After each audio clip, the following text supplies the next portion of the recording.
Здравейте, дами и господа! Аз съм Деян Лазаров и добре дошли в канала Gamer Play. Също така, добре дошли в най-новата ми поредица, а именно колекционерската поредица. Днес няма да ви показвам колекция, а по-скоро ще добавям неща в колекция, която има. А именно, днес ще разопаковам 6 пакетчета на фикситата.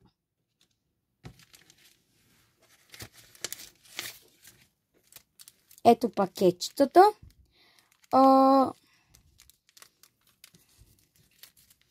Общо пакетчетата фиксита, които имам в момента, са 6.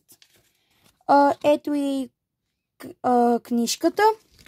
Ако я отворим, можем да видим с какви неща можем да спечелим.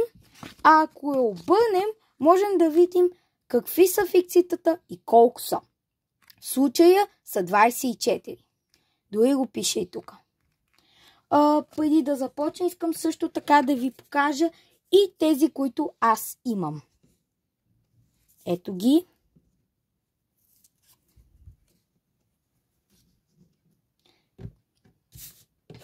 Ето и кои са. Човека. Зомбито. Прасето мисля, че имам също. И тревата. Ето и тревата. Миналата колекция на фикситата беше, мисля, че на супергероите от Марвел, а тази е на Майнкрафт. По принцип не играя играта Майнкрафт, но обичам да разопаковам неща и да ги показвам. Затова нека да започваме. Съмнявам се, че ще изкараме нещо ново от тези 6 пакетчета. По-скоро ще имаме повторки, но нека да видим. Като започваме с първото пакетче.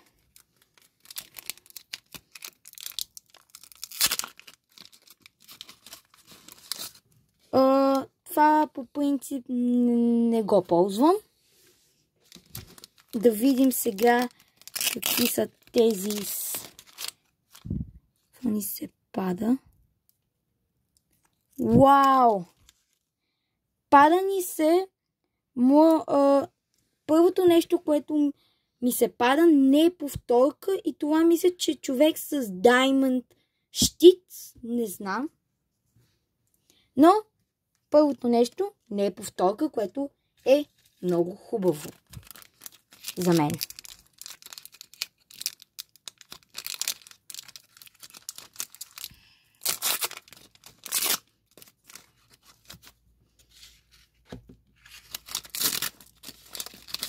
Същото нещо имаме и тук. Ето го и фиксито. И ето ни е първата повторка. Пада ни се същото, което ни се падна и миналия път. Гадост. Много мразя повторки.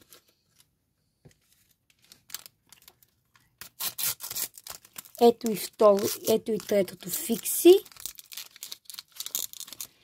Падна ни се същото това. Няма да обръщам внимание на това. Нека да видим фиксито, което ще ми се падне. И мисля, че ми се падна в момента диамант. Чудесно. Падна ми се диамант, което не е повторка. Чудесно. Наистина. Ето четвъртото фикси. На това не му обръщам внимание. Ето това мисля, че това е сърцето в Майнкрафт. Отново нещо, което нямам, което е чудесно. Нека да видим следващото. Мисля, че нещо скъсах. Да, скъсах това, но не ме интересува, защото не ми трябва. Уау! И мисля, че това е първото нещо, което наистина ми хареса. Това е меча и се радвам, че не е повторка. Чудесно! И нека да видим и последната опаковка